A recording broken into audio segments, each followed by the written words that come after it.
กับสวัสดีพี่น้องปองไปเบิดสุขทุกคนเนาะมื้อนี้พาพี่พาน้องมาเบิ่งเขาเนาะหลังจากที่ว่าเฮาวานไปแล้วอาทิตย์หนึ่งเนาะอาทิตย์หนึ่งมาเบิ่งกันว่าสิยาวส่ำใดเนาะเด้พี่น้องเขาที่ว่าอะไรอาทิตย์หนึ่งเนาะประมาณประมาณฟ้ามือหนึ่งเนาะพี่น้องเนาะเรียกว่าครึ่งใจมือเนาะมันแทงทั้งต่ำมันอยู่ประมาณครึ่งใจมือแล้วเขาปีนี้เขาซื้อว่างามเนาะพี่น้องเนาะแต่ในการเฮ็ดหน้าวานเนาะหรือว่าวาน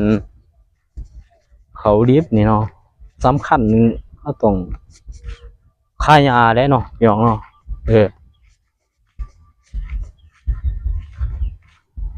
ค่ายาอ๋อ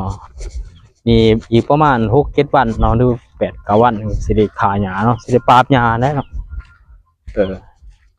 สิหาคงมาปราบยาเพราะว่ายานี่เป็นศัตรูพืชหลักๆและอยู่ในการเฮ็ดนาเฮาต่อหน้าเขาเฮายานี่มันเป็นสิ่งสำคัญเนาะถ้ายาเกิดขึ้นหลายเนาะมันก็จะเฮ็ดให้เขาอึบเนาะหรือว่าบ่ขยายตัวเนาะเฮ็ดให้เขาเฮากัน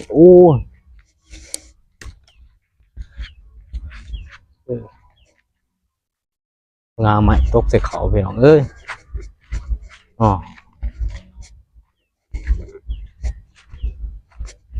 เป็นต้นตะแบงพี่น้องต้นตะแบงฟ้าผ่าเนาะเรื่องฟ้าผ่าบ่ได้ตัดออกพี่น้องเอ้ย